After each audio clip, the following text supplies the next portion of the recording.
नमस्कार, मैं हूं दीपक चौरसिया। खबरों के नहले पर विश्लेषण का दहला लेकर मैं फिर हाजिर हूं। क्या देश की राजनीति में होने जा रही है गांधी परिवार की 5वीं पीढ़ी की एंट्री? अमेठी में आज राहुल के नॉमिनी मोदी का पीछा छोड़ेगा राफेल, और पाकिस्तान के पीएम ने क्यों कहा अब की बार फिर मोदी सरकार। इसके अलावा हम फर्स्ट टाइम वोटर पर सियासी फाइट भी दिखाएंगे और मायावती के मुस्लिम प्रेम का बारीक विश्लेषण भी करेंगे। लेकिन शुरुआत करते हैं इलेक्शन टॉप 25 खबरों के साथ।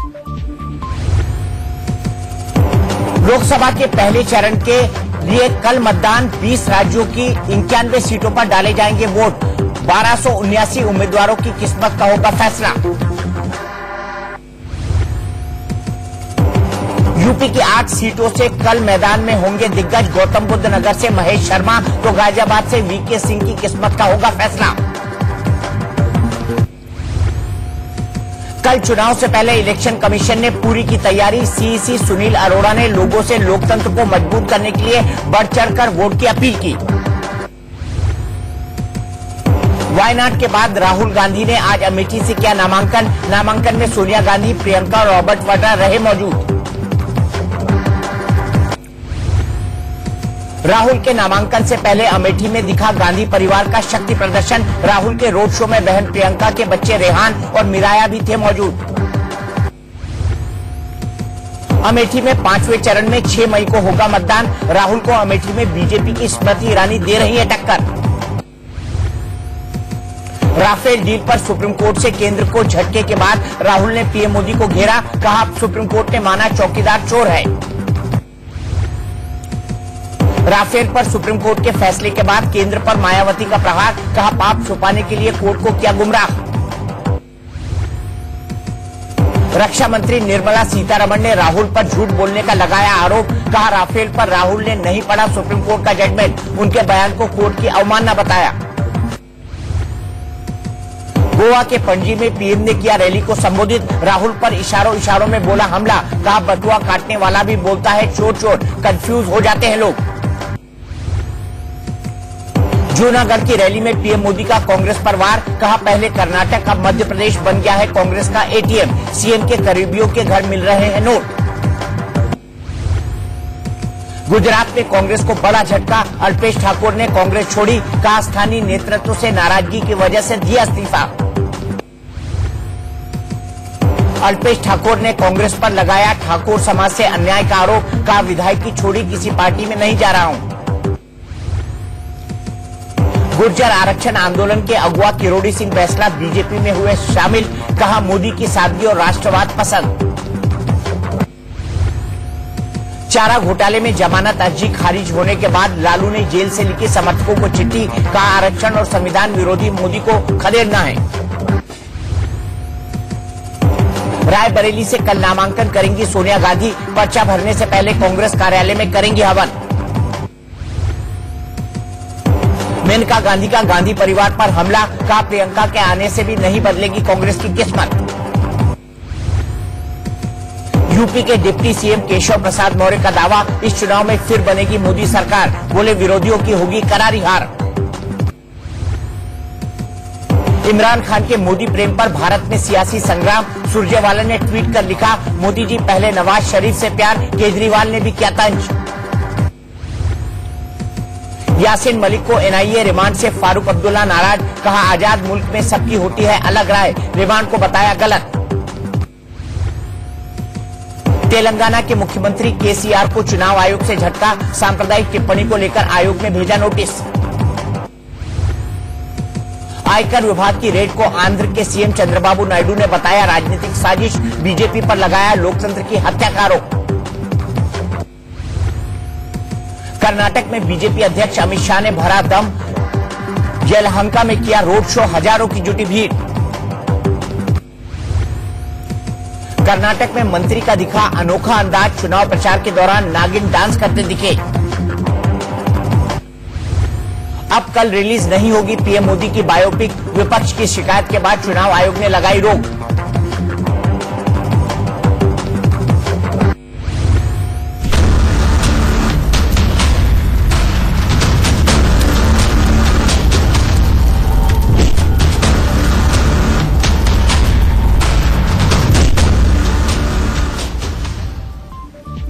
लोकसभा चुनाव में विपक्ष ने राफेल को बड़ा सियासी मुद्दा बना रखा है।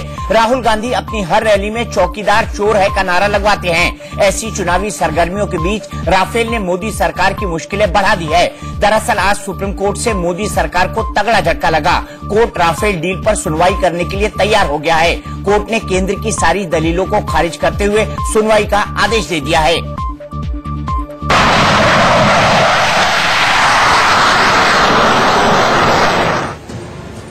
राफेल पर घिरी मोदी सरकार।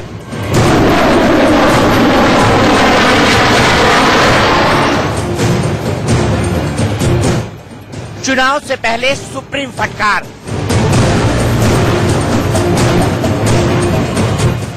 अब और तेज होंगे चौकीदार पर वार। हिंदुस्तान का चौकीदार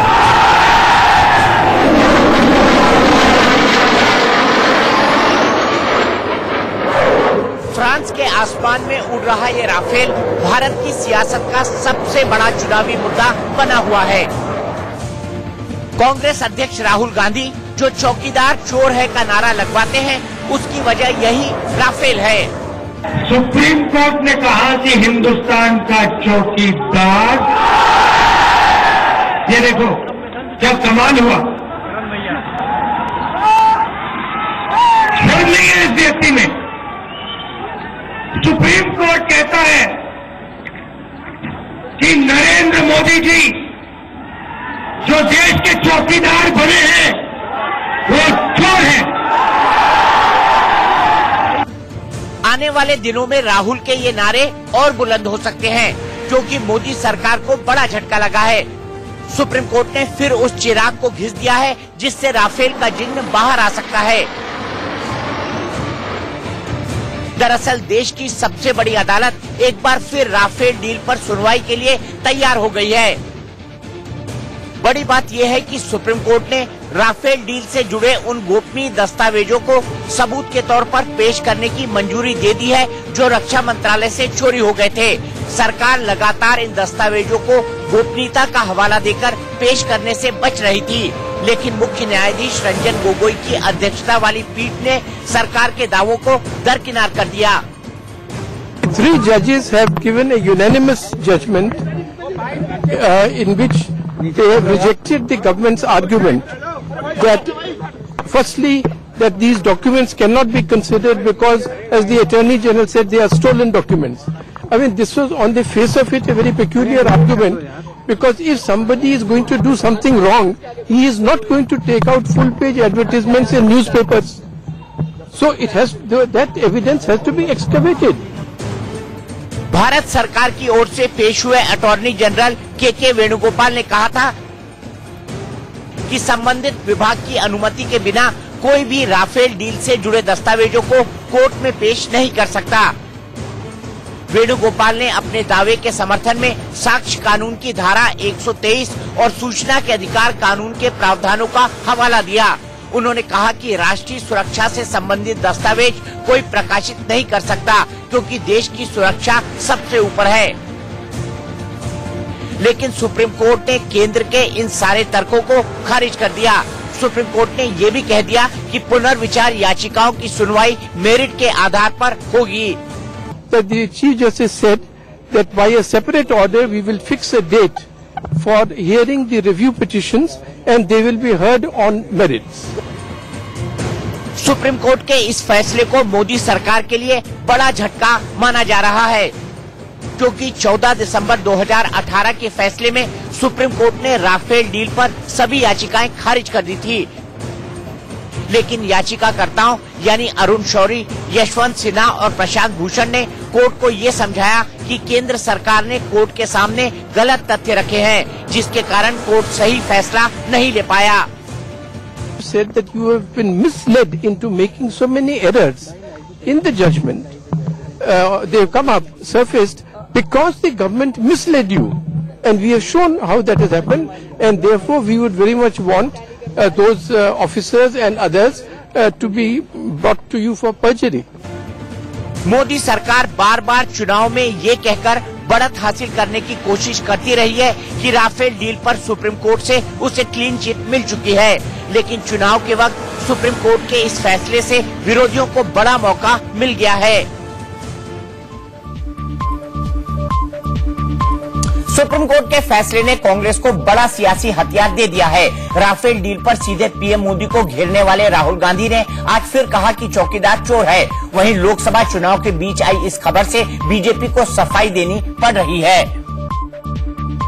कहीं भी किसी भी भाषण में नरेंद्र मोदी राफेल के बारे में, भ्रष्टाचार के बारे में एक शब्द नहीं बोल सकता, क्योंकि जैसे ही नरेंद्र मोदी जी के मुंह से निकलता है जनता कहती है चौकीदार चोर है। 2019 के रण में नरेंद्र मोदी को घेरने के लिए राहुल गांधी खास तौर पर ये नारा ढूंढ कर लाए थे। सुप्रीम कोर्ट ने कहा कि हिंदुस्तान का चौकीदार, सुप्रीम कोर्ट ने कहा कि हिंदुस्तान का चौकीदार।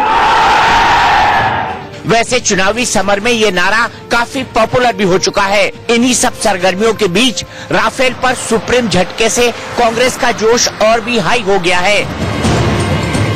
राहुल गांधी ने एक बार फिर पीएम मोदी पर जबरदस्त हमला बोला। आज सुप्रीम कोर्ट ने क्लियर कर दिया है कि चौकीदार जी ने चोरी करवाई है। सुप्रीम कोर्ट ने एक्सेप्ट किया है कि राफेल मामले में कोई ना कोई करप्शन, कोई ना कोई भ्रष्टाचार हुआ है। और जैसे मैं पहले से कह रहा हूं, अगर राफेल मामले पे इन्वेस्टिगेशन होगा तो दो नाम है भाइयों और बहनों, दो नाम है, नरेंद्र मोदी जी और अनिल अंबानी जी। मुझे बहुत खुशी हो रही है कि जो मैं महीनों से कह रहा हूं कि हिंदुस्तान के प्रधानमंत्री ने एयरफोर्स का पैसा चोरी करके अनिल अंबानी जी को दिया है, 30,000 करोड़ रुपए दिए हैं। उस बात को आज सुप्रीम कोर्ट ने मान लिया है और सुप्रीम कोर्ट इन्वेस्टिगेशन करने जा रही है।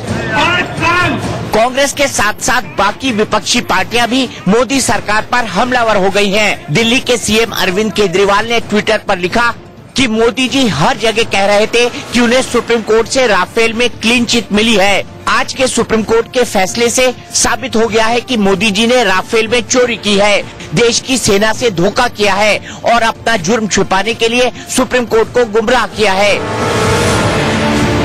बीएसपी सुप्रीमो मायावती ने तो रक्षा मंत्री का इस्तीफा मांग लिया। उन्होंने ट्विटर पर लिखा कि राष्ट्रीय सुरक्षा की आड़ में राफेल रक्षा सौदे में भारी गड़बड़ी और भ्रष्टाचार को छिपाने की पीएम श्री मोदी सरकार की कोशिश विफल।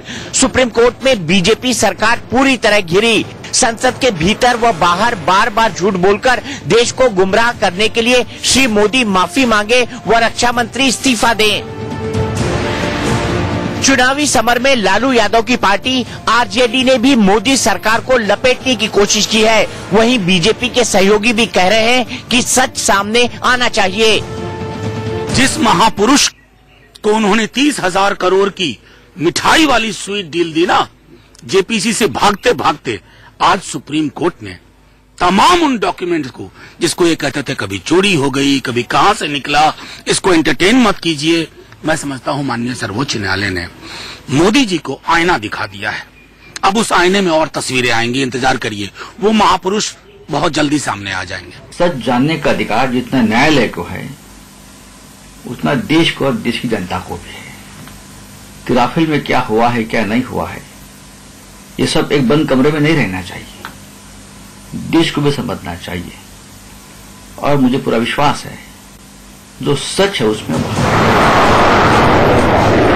राफेल पर घिरी मोदी सरकार के बचाव में खुद रक्षा मंत्री को सफाई देने सामने आना पड़ा। By saying this,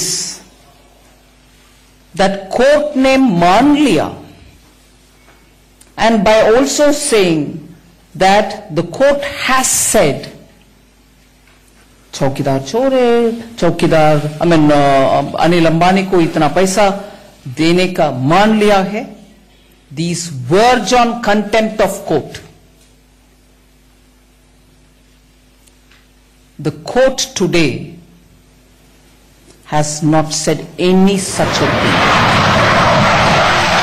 कुल मिलाकर इस बार के लोकसभा चुनाव में राफेल की गूंज थमने वाली नहीं है। विपक्ष जहां चौकीदार को चोर साबित करने की कोशिश करेगा, तो वहीं मोदी सरकार के लिए राफेल के भूत से पिंड छुड़ाना मुश्किल हो जाएगा।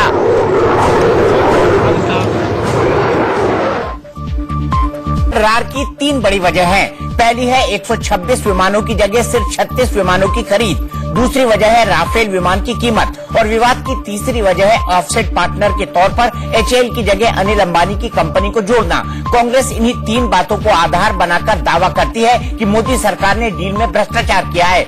आइए इन तीनों का सिलसिलेवार ढंग से विश्लेषण करते हैं।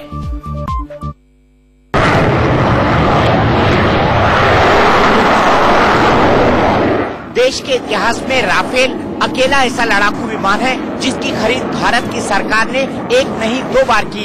पहला सौदा कांग्रेस ने किया था। कांग्रेस के सौदे के तहत कुल 126 विमान खरीदे जाने थे। इनमें से 18 विमान कंपनी देने वाली थी। 108 विमान हिंदुस्तान एरोनॉटिक्स लिमिटेड में भारत में असेंबल होने थे। यानी कांग्रेस के सौदे के तहत तकनीक का हस्तांतरण यानी टेक्नोलॉजी ट्रांसफर भी होना था। इस सौदे के तहत एक राफेल विमान की कीमत करीब 526 करोड़ थी। इस बीच केंद्र में नरेंद्र मोदी की सरकार आ गई। प्रधानमंत्री अप्रैल 2015 में फ्रांस गए और वहां से घोषणा की कि भारत सरकार डसॉल्ट से 36 राफेल विमान खरीदेगी, लेकिन डील हुई करीब 58,000 करोड़ की। कांग्रेस कह रही है कि 126 विमानों की जगह सिर्फ 36 विमान क्यों खरीदे गए। कांग्रेस का ये भी आरोप है कि इससे एक विमान करीब 1600 करोड़ रुपए में मिलेगा। वहीं मोदी सरकार का दावा है कि 36 विमान खरीदकर उन्होंने देश का पैसा बचाया है। CAG की रिपोर्ट में भी दावा किया गया है कि NDA की डील UPA की डील से सस्ती है। मोदी सरकार गोपनीयता का हवाला देकर राफेल विमान की कीमत भी नहीं बता रही। तकनीक को गोपनीय रखना समझ में आता है, लेकिन कीमत छुपाने से क्या फायदा होगा ये सिर्फ सरकार ही जानती है। लेकिन हम आपको राफेल की कीमत भी बता देते हैं। विकिपीडिया के मुताबिक फ्लाई अवे राफेल की कीमत 2011 में 7.4 करोड़ यूरो यानी 520 करोड़ रुपए है। वहीं राफेल बनाने वाली कंपनी डसॉल्ट की आधिकारिक डॉक्यूमेंट्री में साल 2016 में राफेल की कीमत 12 करोड़ यूरो यानी 900 करोड़ रुपए बताई गई है। विवाद की तीसरी बड़ी वजह है रक्षा सौदे में अनिल अंबानी की कंपनी रिलायंस एरोस्पेस लिमिटेड को शामिल करना। डसॉल्ट ने ऑफसेट पार्टनर के तौर पर अनिल अंबानी की कंपनी RAL को चुना है। ऑफसेट क्लॉज के मुताबिक 58 करोड़ की डील के आधे यानी करीब 30,000 करोड़ रुपए अनिल अंबानी की कंपनी में निवेश होंगे। लेकिन बड़ी बात यह है कि अनिल अंबानी की कंपनी को एयरक्राफ्ट बनाने का कोई अनुभव नहीं है, जबकि इस सौदे में भारत के लिए तेजस जैसे स्वदेशी एयरक्राफ्ट बना चुके HAL को बाहर कर दिया गया है।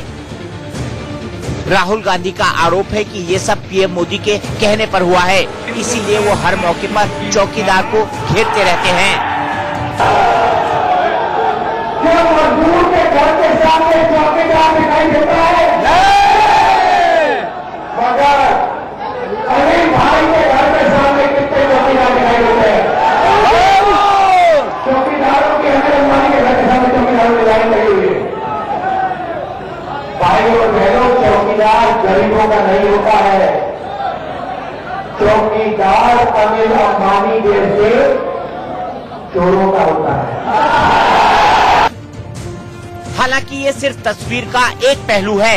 सरकार के पास बचाव करने के लिए अपने तर्क हैं। सरकार का कहना है कि उन्होंने 36 विमान इसलिए खरीदे क्योंकि ये 2 स्क्वाड्रन बनते हैं और भारतीय वायुसेना को इन विमानों की तुरंत जरूरत थी।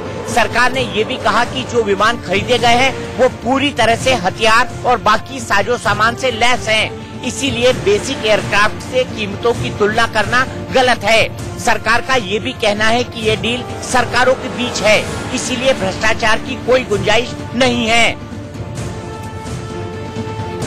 अनिल अंबानी के मामले में भी सरकार का दावा है कि ऑफसेट पार्टनर चुनना डसॉल्ट एविएशन का अपना अधिकार है, लिहाजा सरकार पर अनिल अंबानी को फायदा पहुंचाने का आरोप लगाया जाना भी बेबुनियाद है। 2014 के चुनाव में पीएम मोदी से बुरी तरह हार चुकी कांग्रेस को लगता है कि 2019 के रण में राफेल उसे चुनावी बढ़त दिला सकता है। इसीलिए राहुल गांधी राफेल से जुड़ी किसी भी खबर को हाथ से नहीं जाने देते।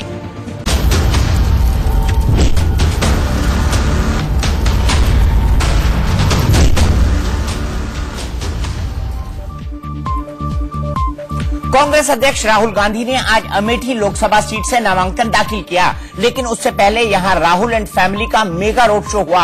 आपको बता दें कि राहुल का ये अमेठी से चौथा नामांकन है और यहां से 4 बड़ी खबरें भी निकली। पहले आपको 3 बड़ी खबरें दिखाते हैं और फिर चौथी दिलचस्प खबर भी दिखाएंगे।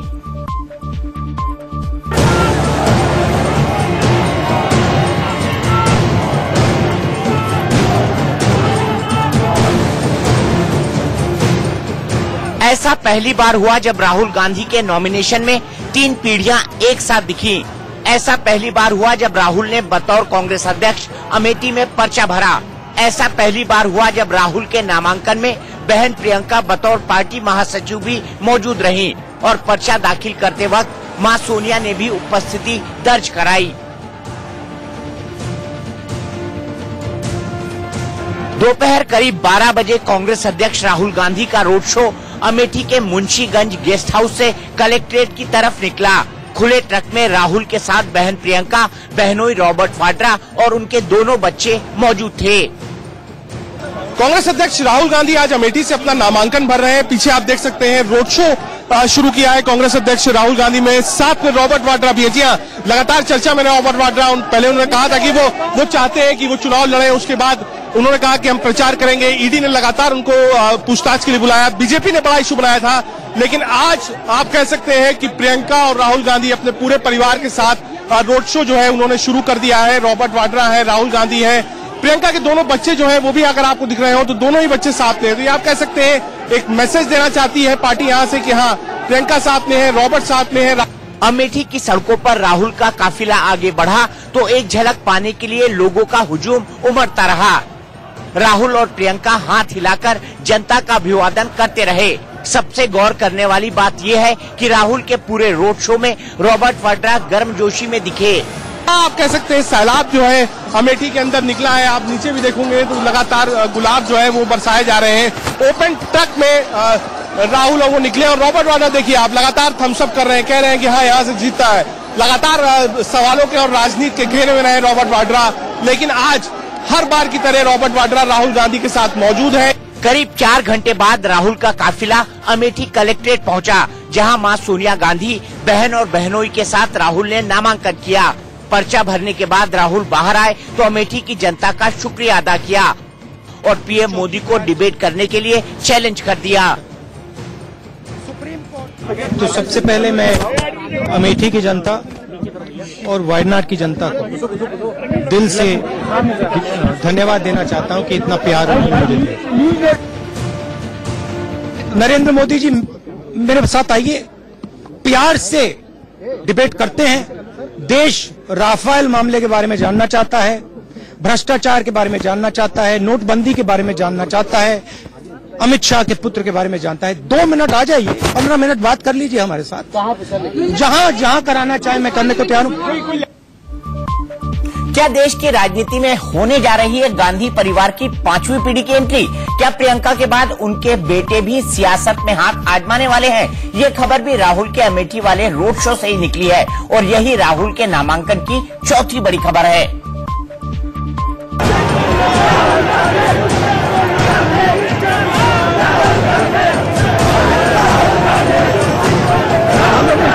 कहते हैं कि सियासत में 2 + 2 हमेशा 4 नहीं होते और तस्वीरें जैसी दिखती हैं वैसी नहीं होती। और राहुल के रोड शो की इस तस्वीर को भी सीधे चश्मे से देखना मुनासिब नहीं लगता।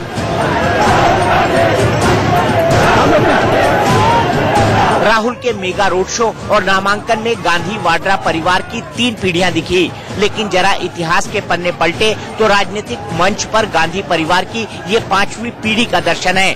मतलब पहली पीढ़ी जवाहरलाल नेहरू, दूसरी पीढ़ी इंदिरा गांधी, फिरोज गांधी, तीसरी पीढ़ी राजीव गांधी, सोनिया गांधी, चौथी पीढ़ी राहुल गांधी, प्रियंका गांधी और अब प्रियंका के दोनों बच्चे रेहान और मिराया। राहुल के रोड शो की इन तस्वीरों को ध्यान से देखें तो मामा राहुल गांधी के ठीक बगल में रेहान वाड्रा और मम्मी प्रियंका के बगल में मिराया वाड्रा दिखती रही। रेहान कभी मामा तो कभी पापा के हाव भाव को ध्यान से देखते रहे तो मिराया हमेशा मम्मी से कुछ न कुछ बातें करती और सीखती दिखी। रेहान बीच में ट्रक में मौजूद कांग्रेस के नेताओं से इशारों में बातें भी करते रहे और अमेठी की जनता को भी ध्यान से देखते रहे। राहुल के रोड शो और नॉमिनेशन के बाद प्रियंका ने बेटे और बेटी के साथ सेल्फी ली। थोड़ी देर बाद इन तस्वीरों को कांग्रेस ने आधिकारिक ट्विटर हैंडल से शेयर किया। कैप्शन लिखा, अपने बच्चों के साथ प्रियंका गांधी वाड्रा। प्रियंका गांधी वाड्रा ने भी इस ट्वीट को रिट्वीट किया और लिखा, ये तस्वीरें उससे भी अच्छी है जो सेल्फी मैंने अपने फोन में ली है। दरअसल गांधी परिवार पर दशकों से परिवारवाद के आरोप लगते रहे हैं, लेकिन शायद यहाँ समय कहे या फिर पार्टी की मांग वक्त वक्त पर कांग्रेस में नेहरू के बाद इंदिरा, इंदिरा के बाद राजीव, राजीव के बाद सोनिया, सोनिया के बाद राहुल और राहुल के बाद प्रियंका और अब प्रियंका के बेटे और बेटी की सियासी मंच पर मौजूदगी। ऐसा पहली बार नहीं है कि प्रियंका के दोनों बच्चे सियासी मंच पर दिखे। इससे पहले फरवरी 2012 में प्रियंका दोनों बच्चों के साथ रायबरेली में पार्टी के लिए प्रचार करने पहुंची थी। लेकिन अब वक्त आगे निकल चुका है। अब प्रियंका के बेटे रेहान लगभग 19 साल के हो चुके हैं और बेटी 17 साल की। यूँ तो दोनों बच्चों की रुचि स्पोर्ट्स में है, लेकिन सियासत भी तो संभावनाओं का खेल है। प्रियंका के बेटे रेहान के नाम पर भी गौर करें तो कुछ जगहों पर इनका नाम रेहान वाड्रा और कुछ जगहों पर रेहान राजीव वाड्रा दिखता है। इसी साल फरवरी में जब राहुल गांधी तिरुपति बालाजी के दर्शन के लिए गए थे, तब भी भांजा रेहान उनके साथ थे। मतलब साफ है कि ये सब संकेत है और सियासत में बवंडर संकेतों के सहारे ही उठते रहे हैं। राहुल गांधी के राफेल वाले वार पर आज पीएम मोदी ने कड़ा पलटवार किया। मोदी ने कहा कि बटुआ काटने वाला चोर भी भीड़ में चोर चोर चिल्लाने लगता है, जिसके चलते चोर को पकड़ने वाले लोग कंफ्यूज हो जाते हैं। कि बड़े शातिर जो जेब कतरे होते हैं ना, उनकी बड़ी विशेषता होती है। वो जो शातिर जेब कतरे क्या करते हैं, मान लीजिए बस के अंदर किसी का जेब काटा या मेले के अंदर किसी का जेब काट के बटवा मार लिया और पब्लिक को पता चल गया, पब्लिक दौड़ती है, चोर चोर चोर कर गए। तो ये जो बटवा मारने वाला है, शातिर चोर है, वो भी दौड़ता है, चोर चोर चोर चोर। दरअसल राफेल पर आज मोदी सरकार को सुप्रीम कोर्ट की छूट मिली और इसके बाद अमेठी में नामांकन दाखिल करने के बाद राहुल ने पीएम को ललकारा। आज सुप्रीम कोर्ट ने क्लियर कर दिया है कि चौकीदार जी ने चोरी करवाई है। सुप्रीम कोर्ट ने एक्सेप्ट किया है कि राफेल मामले में कोई ना कोई करप्शन, कोई ना कोई भ्रष्टाचार हुआ है। राफेल पर राहुल के चैलेंज के बाद गोवा के पणजी में मोदी ने कांग्रेस की कुंडली भी खोल दी। बताया कि पहले देश में कोई ऐसा रक्षा सौदा नहीं हुआ जिसमें गांधी परिवार ने दलाली नहीं खाई हो। कांग्रेस के राज में ऐसा कोई रक्षा सौदा नहीं था जो संदेह के दायरे में नहीं था। साथियों, इन्होंने बॉफोर्स में दलाली खाई और दलाली क्वात्रोची मामा को भगा दिया गया। परिणाम ये हुआ कि दशकों तक हमारी सेना को एक नई तोप तक नहीं मिल पाई। 2014 से पहले घोटालों से भरे माहौल के बीच कांग्रेस ने राफेल का डील का फाइलों का डिब्बा ही बंद कर दिया। अब सच्चाई सामने आ रही है, दलाली के तार जुड़ रहे हैं।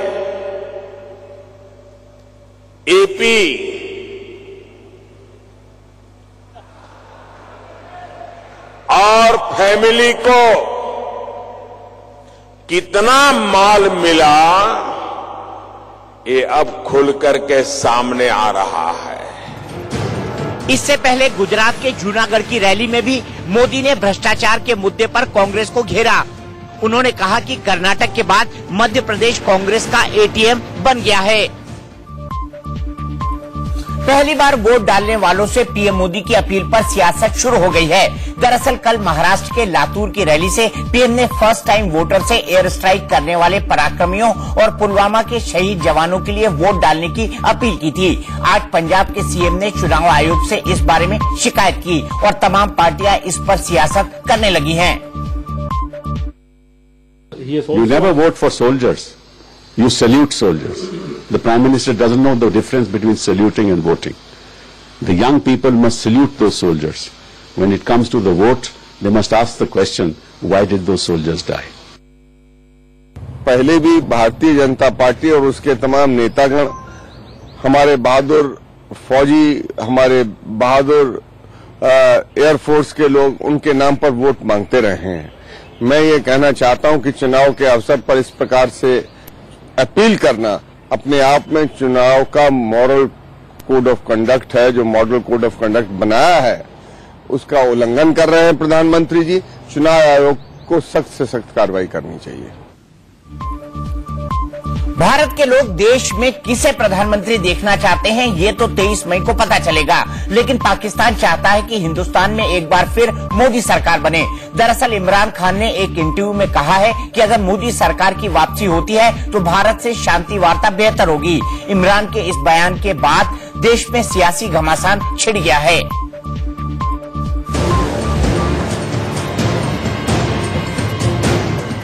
कल से देश में लोकसभा चुनाव का आगाज है, लेकिन उसकी गूंज पाकिस्तान में सुनाई दे रही है। पाकिस्तान के प्रधानमंत्री इमरान खान ने कहा है, भारत में आगामी चुनाव में प्रधानमंत्री नरेंद्र मोदी सत्ता पर दोबारा काबिज होते हैं तो शांति वार्ता होने की बेहतर उम्मीद है, और अगर बीजेपी सत्ता में आई तो कश्मीर मुद्दे का कोई हल निकल सकता है। लेकिन भारत में अगली सरकार कांग्रेस की अगुवाई में बनी तो वो पाकिस्तान के साथ कश्मीर मुद्दे को हल करने से पीछे हट सकती है। पाकिस्तान की ओर से आए इस बयान को विरोधियों ने हाथों हाथ लिया है। दिल्ली के सीएम केजरीवाल ने कहा कि अब मोदी जी बताएं आखिर पाकिस्तान उन्हें क्यों जिताना चाहता है। केजरीवाल ने अपने ट्वीट में कहा कि पाकिस्तान मोदी जी को क्यों जिताना चाहता है। मोदी जी देश को बताएं कि पाकिस्तान के साथ उनके कितने गहरे रिश्ते हैं। सभी भारतवासी जान ले कि अगर मोदी जी जीते तो पाकिस्तान में पटाखे फूटेंगे। केजरीवाल की तरह ही इमरान खान के बयान पर कांग्रेस प्रवक्ता रणदीप सुरजेवाला ने भी बीजेपी पर तंज किया है। उन्होंने ट्वीट कर लिखा है कि पाकिस्तान आधिकारिक तौर पर मोदी के साथ हो गया है। मोदी को वोट करने का मतलब पाकिस्तान को वोट करना है। मोदी जी पहले नवाज शरीफ से प्यार और अब इमरान खान आपका चहेता यार। ढोल की पोल खुल गई। वहीं बीजेपी थोड़ा संभल कर बोल रही है। बीजेपी ने कहा है कि पाकिस्तान को अब ये समझ आ चुका है कि भारत में आतंकवाद के खिलाफ कोई सरकार आगे बढ़ सकती है तो वो सिर्फ नरेंद्र मोदी की अगुवाई वाली सरकार है। आज की डेट में इमरान खान का ये बयान कि भारतीय जनता पार्टी आएगी तभी हम कश्मीर मुद्दों को बातचीत करके सुलझा सकते हैं, ये तब हुआ है जब उनको विश्वास हो गया है कि भारत आतंकवादियों को मारता है, निर्दोषों को नहीं। तो जब तुम्हारे यहां भी जब अटैक हुआ था, मैं पाकिस्तान के भाइयों बहनों से ये कहना चाहता हूं कि आपके यहां जब 125 बच्चे मरे थे तो हमारे यहां का भी कलेजा छल नहीं हुआ था। आपका भी शत्रु आतंकवाद है, हमारा भी शत्रु आतंकवाद है। इसलिए अब उनको समझ में आ गया है कि आतंकवाद के खिलाफ लड़ने की लड़ाई भारत में भारतीय जनता पार्टी के साथ बैठ के, नरेंद्र मोदी के साथ बैठ के ही हो सकती है। इमरान के इस बयान के बाद एक तरफ कांग्रेस जहां उछल पड़ी है और बीजेपी जो अब तक विरोधियों को पाकिस्तान परस्त बताती थी वो डिफेंसिव है। अब सभी दल इस बयान के मायने अपने अपने हिसाब से निकाल रहे हैं। लेकिन बड़ा सवाल ये है कि भारत में चुनाव से पहले इमरान खान ने ऐसा बयान क्यों दिया? क्या वो वाकई भारत में फिर से मोदी सरकार चाहते हैं या फिर हर बार की तरह ये भी उनका कोई पैंतरा है? जब जब चुनाव आते हैं तब तब राजनीतिक पार्टियों को ज्यादा फंड की जरूरत पड़ती है। उसी फंड के सहारे चुनाव प्रचार में करोड़ों फूंक दिए जाते हैं। राजनीतिक दलों के मुताबिक ये फंड उन्हें चंदे के रूप में मिलता है, लेकिन चंदे देने वाला कौन है, इस बारे में खुलासा करने से सभी दल बचते हैं। जाहिर है चंदे की आड़ में काले धन का बड़ा खेल हो सकता है। इसी काले धन को रोकने के लिए एनडीए सरकार ने पिछले साल जनवरी में इलेक्टोरल बॉन्ड स्कीम शुरू की थी, लेकिन अब इलेक्टोरल बॉन्ड पर भी सवाल उठने लगे हैं। चुनाव आयोग ने इलेक्टोरल बॉन्ड के पारदर्शी होने पर शक जताया है।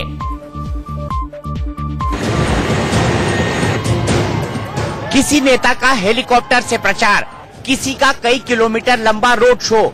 चुनाव आने पर नेताओं की जमात बिना पैसे की चिंता किए धूम धड़ाके से प्रचार पर निकल पड़ती है। लाखों करोड़ों प्रचार में फूंक दिए जाते हैं, लेकिन कभी आपने सोचा है कि नेताओं के पास इतना पैसा कहां से आता है? राजनीतिक दल इसे चंदे का प्रसाद बताते हैं, लेकिन जब ये पूछा जाए चंदा देने वाला कौन है, तो इसका जवाब देने से सभी पार्टियां कन्नी काटने लगती हैं।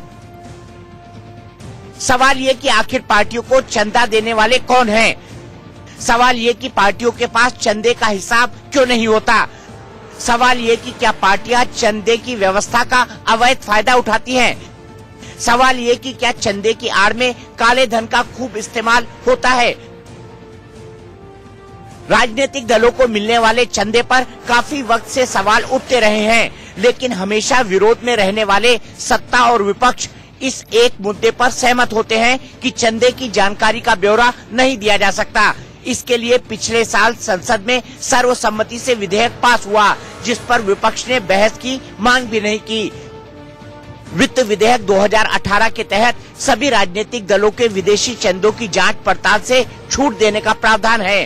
साथ ही राजनीतिक दलों ने 1976 के बाद जो भी विदेशी चंदा लिया होगा उसकी कोई जांच नहीं होगी, चाहे पैसा कहीं से आया हो। यानी जो चंदा पार्टियों को मिलेगा उसका कोई हिसाब किताब भी नहीं होगा और चंदा पूरी तरह से टैक्स फ्री होगा। उसी दौरान वित्त मंत्री अरुण जेटली ने चंदा देने की प्रक्रिया में कुछ बदलाव किए, जिसमें चंदा देने के लिए जनवरी 2018 में इलेक्टोरल बॉन्ड लाया गया। इलेक्टोरल बॉन्ड के जरिए वित्त मंत्री ने दावा किया था कि चुनावी बॉन्ड से राजनीतिक चंदे के लिए साफ सुथरे धन का इस्तेमाल होगा और पारदर्शिता आएगी। लेकिन चुनाव आयोग ने इलेक्टोरल बॉन्ड की पारदर्शिता पर सवाल उठाए हैं। साथ ही कुछ एनजीओ ने भी सुप्रीम कोर्ट में इलेक्टोरल बॉन्ड के इस्तेमाल के खिलाफ याचिका डाली हुई है। मार्च में चुनाव आयोग ने हलफनामे में इलेक्टोरल बॉन्ड पर सवाल उठाए थे। उस वक्त सुप्रीम कोर्ट ने इलेक्टोरल बॉन्ड पर रोक लगाने से इनकार कर दिया था। बुधवार को इलेक्टोरल बॉन्ड मामले में सुनवाई के दौरान चुनाव आयोग का पक्ष रखते हुए एडवोकेट राकेश द्विवेदी ने सुप्रीम कोर्ट से कहा कि हम इलेक्टोरल बॉन्ड का विरोध नहीं कर रहे हैं, क्योंकि ये कानूनी डोनेशन होगा, लेकिन हम चंदा देने वालों की पहचान गुप्त रखे जाने का विरोध कर रहे हैं। हम पहचान गुप्त रखने के खिलाफ हैं, क्योंकि हम पारदर्शिता चाहते हैं। इसी तरह का तर्क कॉमन कॉज और एटीआर जैसे एनजीओ का भी है। इन एनजीओ ने भी इलेक्टोरल बॉन्ड के खिलाफ याचिका दायर की हुई है। एटीआर ने कोर्ट में जो हलफनामा दिया है उसके मुताबिक राजनीतिक दलों को हजारों करोड़ रुपए बेनामी तौर पर दिए जा रहे हैं। 95% इलेक्टोरल बॉन्ड एक ही सत्ताधारी पार्टी को मिले हैं। इलेक्टोरल बॉन्ड पर सवाल उठ रहे हैं। इस बीच ये भी समझना जरूरी है कि आखिर इलेक्टोरल बॉन्ड होता क्या है। दरअसल इलेक्टोरल बॉन्ड किसी भी पार्टी को चंदा देने का एक नया तरीका है। इलेक्टोरल बॉन्ड 1000 रुपए, 10,000 रुपए, 1 लाख रुपए और 1 करोड़ रुपए में जारी होते हैं। हर महीने 10 दिन इलेक्टोरल बॉन्ड की बिक्री होनी तय की गई है। इलेक्टोरल बॉन्ड भारतीय स्टेट बैंक की चुनिंदा शाखाओं से खरीदे जाते हैं। बॉन्ड जारी होने के 15 दिनों के भीतर उसका इस्तेमाल चंदा देने के लिए करना होता है। चुनावी बॉन्ड देने वालों की पहचान गुप्त रखी जाती है। पार्टियों के मिलने वाले इलेक्टोरल बॉन्ड पूरी तरह टैक्स फ्री होते हैं। जहां एक तरफ सरकार इलेक्टोरल बॉन्ड के जरिए पारदर्शिता की बात कर रही है, वहीं दूसरी तरफ बॉन्ड खरीदकर चंदे के रूप में देने वाले की जानकारी सीक्रेट होती है। ऐसे में सवालिया निशान उठना तय है। जब चंदा देने वाले का नाम ही नहीं पता होगा तो ये कैसा पता लगेगा कि पैसा ब्लैक है या व्हाइट। बस यहीं से सारा खेल शुरू होता है। और हैरान करने वाली बात यह है कि काले धन के इस बड़े खेल में सारी पार्टियां एकजुट है, क्योंकि एनडीए ने जिस चंदे की स्कीम का नाम इलेक्टोरल बॉन्ड दिया है उसे यूपीए सरकार इलेक्टोरल बॉन्ड ट्रस्ट के नाम से लाना चाहती थी। यानी जनता से इनकम टैक्स, पैन कार्ड, आधार कार्ड और जाने क्या क्या जानकारी मांगने वाली सत्ताधारी पार्टियां खुद के हिसाब किताब के बारे में जानकारी नहीं देना चाहती। लोकतंत्र में जनता सबसे बड़ी होती है, इसलिए जनता को ये पता होना चाहिए कि पार्टियों की फंडिंग करने वाले कौन हैं और सरकार में आने पर इन पार्टियों ने चंदा देने वालों को क्या क्या लाभ पहुँचाए हैं।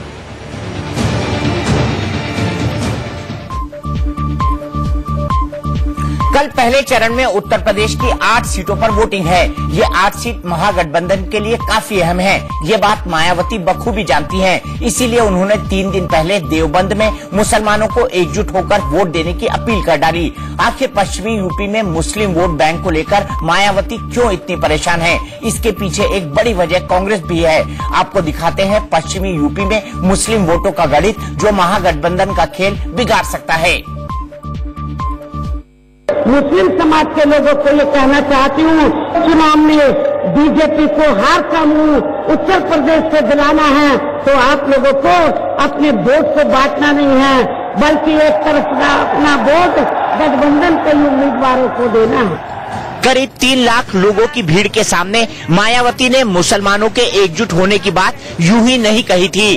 अब इसे बीजेपी ध्रुवीकरण की कोशिश कहे तो भी मायावती को फर्क नहीं पड़ता, क्योंकि मायावती जानती है कि महागठबंधन के लिए खास तौर से पश्चिमी यूपी में मुस्लिम वोट क्या मायने रखता है।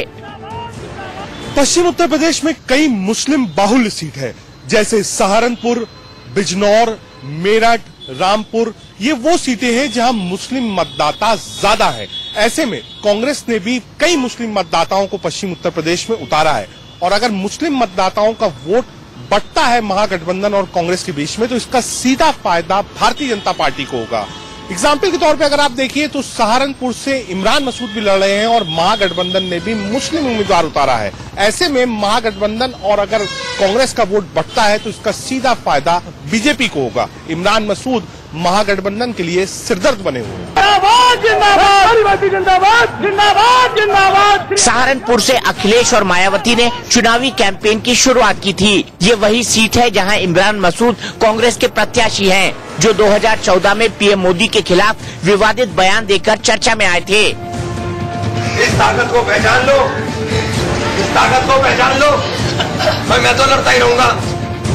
इमरान को 2014 में 4 लाख से ज्यादा वोट मिले थे और बीजेपी के राघव लखनपाल के मुकाबले उन्हें सिर्फ 65,000 वोटों से हार का सामना करना पड़ा था।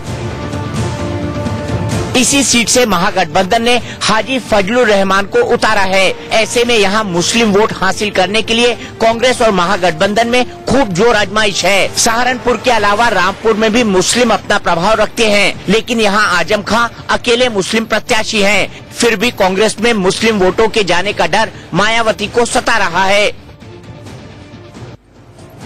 पश्चिमी यूपी में नसीमुद्दीन सिद्दीकी को उतारा है, जबकि बीएसपी से गुर्जर समाज से मलूक नागर हैं। ऐसे में मुस्लिम वोट कांग्रेस के खाते में जाने का डर महागठबंधन को है। महागठबंधन और कांग्रेस में इसी तरह की फ्रेंडली फाइट मुरादाबाद में भी है। यहाँ से महागठबंधन के पास टी हसन है, जबकि कांग्रेस से इमरान प्रतापगढ़ी हैं। जाहिर है जब एक सीट पर 2 मुस्लिम प्रत्याशी होंगे तो ऐसे में मुसलमानों के लिए कंफ्यूजन की स्थिति पैदा हो जाएगी और वोट बढ़ सकते हैं, जिसका फायदा बीजेपी न उठा ले। इसी डर से मायावती मुसलमानों को एकजुट होने के लिए सीधे तौर पर अपील कर चुकी है। महागठबंधन के प्रत्याशियों की जीत पूर्वी यूपी में जहां MY फैक्टर यानी मुस्लिम यादवों के वोट पर निर्भर करेगी, वहीं पश्चिमी यूपी में मुस्लिम दलित वोटर्स जीत का रोल अदा कर सकते हैं। लेकिन मुस्लिम बढ़ जाते हैं तो कांग्रेस को फायदा हो ना हो, लेकिन महागठबंधन को भारी नुकसान हो सकता है। मायावती ने मुसलमानों को एकजुट होकर महागठबंधन के लिए वोट करने की अपील बेशक पश्चिमी यूपी में की है, लेकिन उसका असर पूर्वी यूपी पर भी उतना ही पड़ेगा। यानी सीधे तौर पर उत्तर प्रदेश में खेल ध्रुवीकरण का होने के आसार हैं, जिसके लिए बीजेपी भी पूरा जोर लगा रही है और इसका इशारा योगी ने अली और बजरंगबली वाले बयान से दे दिया है। सहारनपुर में सुश्री मायावती जी का भाषण पढ़ा होगा। अपने भाषण में मायावती जी क्या कह रही हैं? अपने भाषण में वो कहती हैं कि हमें केवल मुस्लिम वोट मिल जाए तो बाकी गठबंधन को और वोट नहीं चाहिए। और मैं आपको कहना चाहता हूं भाइयों बहनों कि अगर कांग्रेस को अली पर, सपा बसपा को अली पर विश्वास है, हमें भी बजरंग बली पर विश्वास। चुनावी समर में अजब गजब तस्वीरें आती हैं। आज आपको दिखाते हैं एक नेताजी का नागी डांस जो वोटरों को लुभाने के लिए डांस करने लगे। ये कर्नाटक के आवास मंत्री एमटीबी नागराज हैं जो झूम झूम कर मतदाताओं के बीच नागिन डांस करने लगे। नेताजी चिकबल्लापुर लोकसभा क्षेत्र में चुनाव प्रचार करने पहुंचे थे। वहां कांग्रेस समर्थकों ने नागिन धुन बजा दी तो नेताजी और उनके समर्थक नाचने लगे। चिकबल्लापुर सीट से कांग्रेस नेता वीरप्पा मोइली सियासी अखाड़े में हैं। कर्नाटक के आवास मंत्री एमटीबी नागराज वीरप्पा मोइली के लिए वोट मांगने वहां पहुंचे थे।